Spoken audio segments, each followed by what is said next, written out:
Hello, I'm Andrew Joy, and I am the programmer on Planetation. And I'm Matthew Joy, the artist. We are twin brothers who are developing the game together, and we're here today to record our first ever devlog. So this will be exciting. We're going to keep it pretty informal, but we do want to get through a fair bit and give you a good idea of how the game plays. So let's just jump straight in. Let's do it.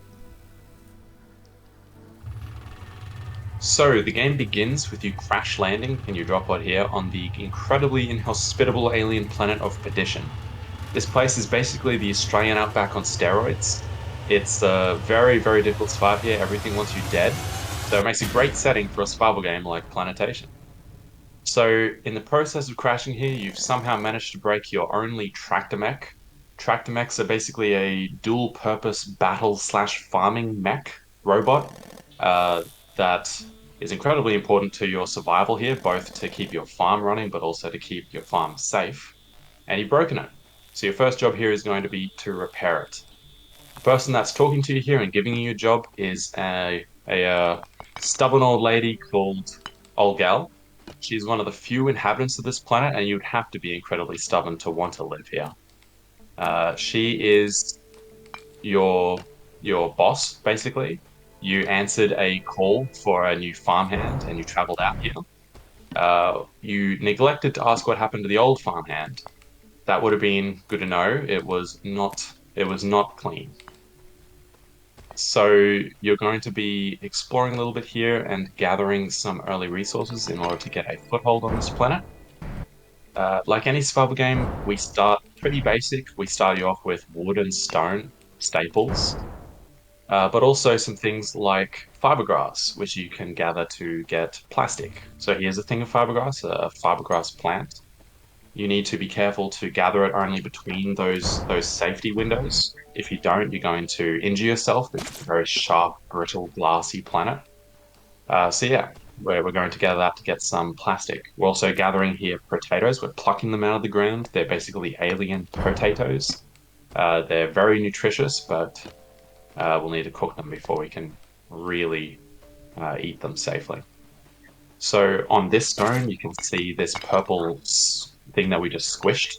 That's a dark embolus. It contains a dark core, which is in the number 5 slot down there. That's kind of a early indication of the corruption that pervades this planet. And yeah, these are some of the early gathering materials. We're going to use it to build our first workbench. That's our first job here. So we're going to do that now in the inventory crafting, which is very limited. Craft our little workbench here. Craft a couple storage drawers as well. This is an interesting storage mechanic that I'll show you in just a moment. But we're going to build our workbench. And that completes our first job. In the top left, you can see that we have been paid. As with any job, we've been paid for it. So we're going to collect our pay from Oldell. We're paid in resources, but also in dollarweed seed bags. That's basically a crop that you can plant that turns into real money. So we're being paid in money, kind of, in a roundabout way. So we've built our storage drawers here. These are stackable storage containers. The idea is you can have like large, almost bookshelf style storage that you can pull out automatically, not yet, but soon, pull out automatically for your crafting and enter stuff automatically into the appropriate drawers.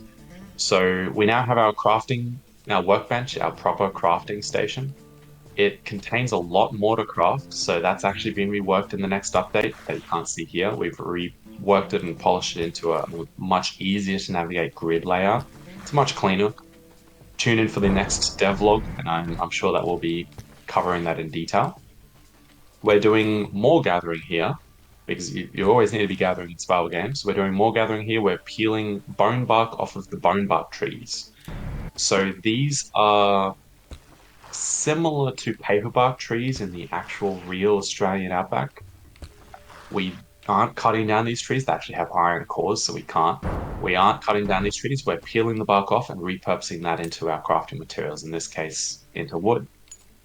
Plastic, again, here we're harvesting our fibergrass plant. Plastic is an endlessly useful resource, so we want to get that whenever we can. And right here, we're plucking boom shrooms, which are explosive mushrooms. If we were to touch one, in fact, Matthew, do you maybe want to accidentally bump one? If we were to touch one, they would not like that and they would blow up. But yeah, these are our we go. There we go. Little chain reaction of explosions. I love it. Boom. And then finally. So yeah, those are boom shrooms. We're harvesting them to get nitro, which are basically an explosive mushroom. It has a lot of uses, things like flamethrower fuel and crafting your own explosives. But you can also plant it as a crop. We would have gotten some nitro spores there, those right there, nitro spores. You can also plant it as a crop to either grow more nitro yourself or plant it as basically landmines around your farm to keep you safe at night. So our next job here is to uh, build a farm to do what I was just talking about, plant some of our crops. We're going to be placing our farm plot and then feeding it some crops to plant for us. Before we do that, though, we might go through and build a little fence. The reward for that job was some wooden posts. So we just built our little fence here. Now it's time to plant our crops. So our direct job right now is to grow potatoes. That's what we're going to feed it, and it's going to grow some potatoes for us. You can plant these manually, by the way. We're just using the auto system. And that's that job done, but we have more things to grow as well. So we might grow our dollar weed. So we can turn our reward so far into actual cash and then use that cash, the dollar weed, to trade with intergalactic conglomerates that are orbiting the planet and here to pilfer its riches. So yeah, now that we've got a farm going, the next step is to tend our crops. To do that, we're going to need water. Water is not a common resource here on Perdition. Again, it's very heavily influenced by the Australian outback, and that's dry, hot, barren, difficult to live in. We don't just find pools of water easily accessible around here. We're going to have to uh, basically drill it up, pump it up from deep wells underground. So we've just placed our groundwater pump here, and we've just built a jerry can with which to put the water in. We're now going to pump the water into the jerry can. We've designed the groundwater pump here to not be as simple as just spam pressing it and spam taking water out of it. You meant to wait for it to repressurize in between usages. So we're watering our crops, that will make it grow a lot faster. But as with any farming game, crops take time. We're going to be coming back, and when we do, we'll see that they're all nicely grown for us. Just refilling the jerry can, and then we'll stash all of our stuff, and we'll go and keep exploring. So we've just done our first step into farming here. We just planted some basic crops that we can gather from anywhere. Our next step is actually to build a gene house. So the gene house is basically our access to advanced crops. So far we've planted organic things, stuff that you can grow anywhere except I guess money, stuff that you can grow in real life. The reason that so many corporations and Olgal are here on this planet, however, is that you can grow a wide range of stuff here that you shouldn't normally be able to grow under the current laws of physics. So you can grow metals for one, and pretty soon we'll be unlocking and growing iron. You can grow things like concrete, you can grow more advanced metals like copper, and you can grow other stuff that we will get to as the game makes more Spied a progress. little surprise here. Oh, I'll get back to iron gene seeds in a moment. So this is a dark copper. It's quite rare. This is what we're going to use those dark cores for that we were collecting for the emboluses. So the idea is you'll walk around, you'll find these quite rarely, and you'll need to make the decision to whether or not you want to open. You'll be able to see the resources that you'll get out of it. You'll be able to see the cost, how many cores you need to put in it, and then make the decision whether or not you want to open it. Those will actually reseal and repopulate their contents every night, so every morning. So you'll be able to long term mark them on your map and come back to them if you want to keep checking out what resources they have. So the sun is going down. We need some way to survive the night.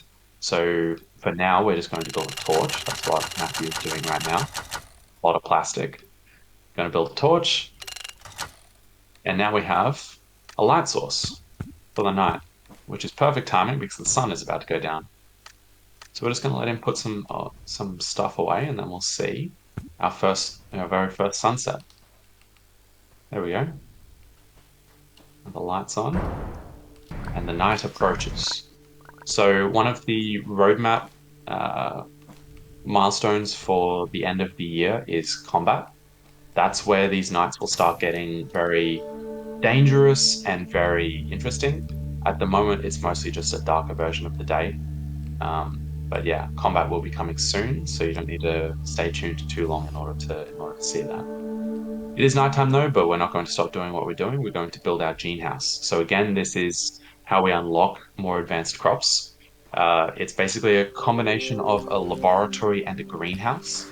So in here, you'll have a lot of machines to process these gene seeds, your more advanced crops, but also you'll have a bunch of potted plants that you can plant and customize and make the gene house your own. Since it's so big, again, you had to build it with a drone, a big small little flying machine in order to see where you can place it. And we can't actually get all the resources that we need to build it right here in the outback. So we're going to have to go and find the mesa, our second biome that you're going to be seeing in this devlog. Oh, a slaughtermelon. If we approach it, we'll make it angry. There we go. I'm gonna stay I away love the from name. those. Yeah, I love the name for those two, slaughtermelons. Those were one of the first things to go in when we first developed the Mesa. Oh, another dark copper. And yeah, they're not going away anytime soon. There we go. We've got a whole lot of nitro out of this copper. And if we get lucky, we might be able to swing back past that when the sun rises and get stuff from it again. So this Mesa is a lot more influenced by the American wilderness, by American mesas and canyons and stuff like that. Um, So yeah, it's quite different from the Australian outback. We've just found a quartz spire. They're relatively rare out in the mesa, and they're covered in these smashable quartz crystals. That's how we get our quartz dust, which is the fourth and final material we need in order to build our gene house. And we're just going to smash all of the crystals on this quartz spire, and then we'll probably need to go find another one or two as well. Okay, so now that we have our quartz dust, we're going to make our way back out of this mesa. That you just saw just then is an eyrie, so that is not yet implemented yet, but the idea is there'll be nests on top of those, and you'll be able to go there and pillage the nests, take the eggs or whatever materials are in there, and hopefully not get caught by the owners of the nests. So we have the materials now in order to finish the gene house. It's marked on our map over there. Matthew's going to make his way back. We're going to finish building our gene house. Okay, so we're on our way back to our farm now. We've finished gathering as much quartz as we need, at least for now. We're going to come back and look at finishing off our gene house. As well, our crops should be grown, so we should be able to plant more if we have them. Um, and yeah, we can start settling in a bit into our farm. We have a lot more fiberglass. We can make more plastic. That's important as well. Let's go build our gene house. And here we go. Ta-da! Thankfully, Olgal gave us a bit more quartz dust just there. And our next job is to actually use this gene house. So let's get on that, I guess. So this gene house, like I mentioned earlier, will be very filled out eventually with customizable crop plots and cosmetic plants that you can plant in here. Don't worry, not microtransactions, just actual cosmetic plants. Um, but it also has this laboratory equipment. So in this case, a tracer. This is a relatively recent addition, so it's missing some visual effects. But you can see here we need to insert items with gene traces, which in this case is our quartz dust. It has basically a trace of the iron gene seed on it, and we can use the tracer to locate the thing that affected it, the thing that traced it. Well, look at that, a wild gene seed appeared. And now if we look around, we should be able to find on our map somewhere it pointing us towards, there we go, towards the iron gene seed. So this is how we unlock iron. Okay, so before we leave, we're just going to quickly check out our crops. So they're mostly grown. These are the dollar wheat crops. So you can see dollar bills basically hanging off of them. Again, we've just grown literal money, hundreds of it. But we also grew some potatoes. So we now have way more potatoes than we had. These are pretty useful because you can eat them to get health back. Eventually, the mech will once it's repaired, the tractor mech will have a potato cannon where you can fire them as ammunition, so you'll want to keep growing them. And you'll be able to buy all of this with dollar weed with your money. You'll be able to use that to fill in gaps in your materials and buy other materials that you can't necessarily get access to, including potentially a gene seed. So we're clicking on nitro here. We're going to build some explosives. Again, nitro is the explosive mushroom. So we're going to build dynamite and we're going to build TNT. TNT in this game is basically just many sticks of dynamite strapped to each other. You can see in the little icon for it. And that's going to be very important for getting that iron gene seed. You'll see why in a moment. Okay, we're just on our way back to, or over to where we've detected the gene seed, and the moon is going down, the sun is about to rise. So this is the end of our first day, end of our first night, rather. And the sun is rising, and we get light. So our torch should turn off as well. There we go. Beautiful. Okay, so it's time to get our iron gene seed. So these things are locked deep underground underneath these geode structures that you're about to see. And it's not easy to get into them because there's this big rock blocking the entrance. Thankfully, we've just managed to craft a high explosive. So we're going to place our TNT that gives us a detonator linked to that piece of TNT. And then from a nice vantage point, we're going to get inside. Boom. So now we have access to the geode. So I haven't mentioned it yet, but the whole environment here, everything in the world is fully procedurally generated, including these geodes. These are all built with voxels, which are basically a more advanced form of Minecraft cubes. All of this is, again, fully procedurally generated, so you'll never see the same geode or even surface environment twice. It's all completely unique to your own game. Now that we're down here in the geode, we have a low gravity environment that is provided by that crystal floating in the center. We're going to smash the supporting crystals around it in order to shatter the central crystal, and that'll give us access to our first gene seed.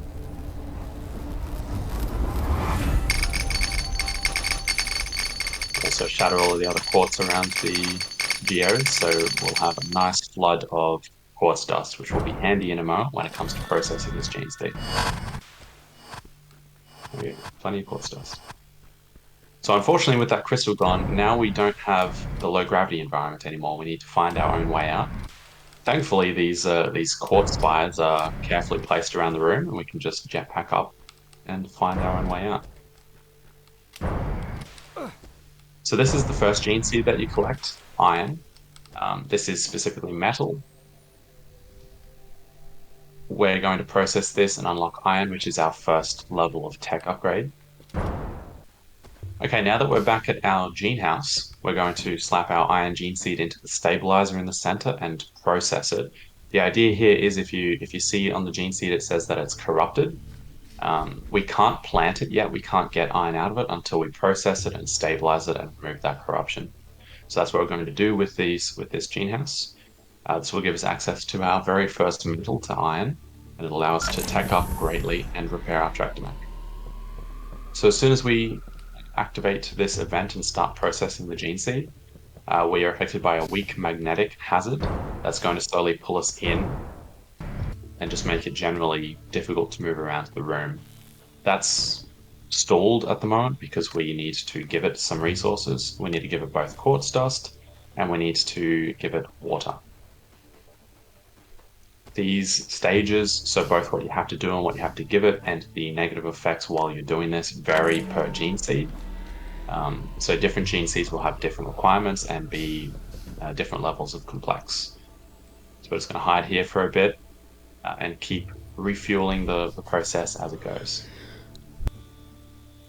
Okay, so while we're waiting for that gene seed event to finish processing, because it's currently in the easy stage where it's mostly hands off, we're going to harvest our crops. plant a new batch of crops and use a watering cannon, which is basically our teched up next level of watering crops, in order to water the whole field much quicker than you saw earlier by manually pouring out a jerry can's worth of water.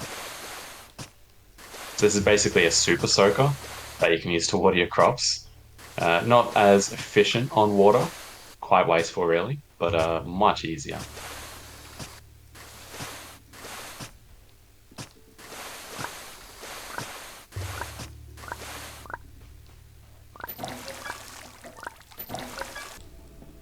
All right, so our gene seed event is nearly finished, nearly done processing. We've fed it all the resources that we can, and it's about to advance to the next stage. So this is going to be a much more hands-on stage. It's basically going berserk as it finishes getting stabilized, and it's sprouting these crystals, these quartz shards, all over the room that will slow down and eventually stall the stabilization process. So we need to stay ahead of it now by smashing them as they pop up and keep the process running,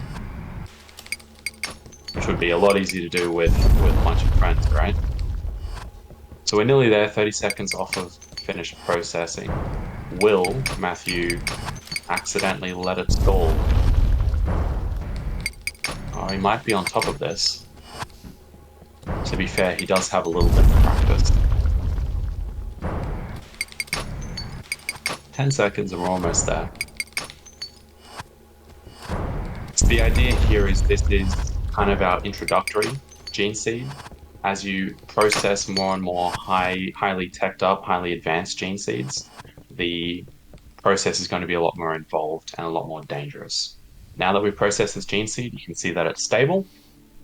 We can now plant it in order to harvest iron. And that's the next stage of our jobs done. Okay, now that we've got our purified gene seed, we're going to plant it just using the auto planter. And that lets us grow our iron. So this crop is a fair bit more involved to grow. Takes a lot longer as well, but you can eventually grow it and then smelt it into iron bars and then start crafting all of your iron level equipment. Okay, so that's probably all that we're going to talk about today in the devlog. Otherwise, this video is going to be many hours long. The game is fully playable up to the point where you repair your tractor mech, and then you can run around in it for a bit. So if you want to see beyond iron and up to repairing the tractor mech, feel free to jump on our Discord, join us anytime. It's completely open for anyone to jump in and test and give feedback. We appreciate everyone that does, and we hope that you will choose to be a part of that. So yeah, thank you for listening. Hope you enjoyed it. I hope you enjoyed playing the game. Goodbye. Goodbye.